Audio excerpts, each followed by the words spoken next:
பிரபல நகைச்சுவை நடிகரான ரோபோ சங்கர் உடல்நலக்குறைவால் காலமானதால் பலரும் அதிர்ச்சி அடைந்துள்ளனர். 46 வயதாகும் ரோபோ சங்கர் இவ்வளவு சீக்கிரம் நம்மை விட்டு செல்வார் என யாருமே நினைக்கவில்லை. தன் அசாத்திய நகைச்சுவை திறனால் கோடிக்கணக்கானோரை சிரிக்க வைத்தவர்தான் ரோபோ சங்கர். அப்படி ஒரு மனிதருக்கு இந்த வயதில் மரணம் ஏற்பட்டு இருப்பதை யாராலும் ஏற்றுக்கொள்ளவே முடியாது. தற்பொழுது கூட ரசிகர்களுக்கு ஏதேனும் அழுத்தம் ஏற்படும் போது விஜய் டிவியில் அவர் செய்த காமெடி ஷோக்களையும் திரைப்படங்களின் அவரின் காமெடியையும் யூடியூபில் பார்த்து தங்களின் அழுத்தத்தை போக்கி வருகின்றனர். குறிப்பாக விஜய் டிவி நிகழ்ச்சிகளில் அவரின் காமெடி நிகழ்ச்சிகள் இன்று வரை ரசிகர்களால் கொண்டாடப்பட்டு வருகின்றது.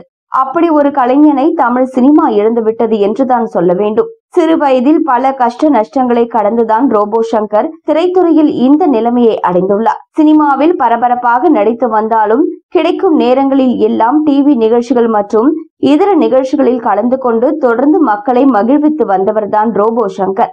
அவர் நம்மை விட்டு பிரிவார் என யாரும் எதிர்பார்க்கவில்லை. இந்த நிலையில் தற்பொழுது திரைப்பிரபலங்கள் பலரும் அவருக்கு இரங்கல் தெரிவித்து வருகின்றனர். இவரது மறைவால் மொத்த திரை உலகமும் சின்ன திரை உலகமும் ரசிகர்களும் அவரது குடும்பத்தினரும் நண்பர்களும் கவலையில் மூழ்கி உள்ளனர்.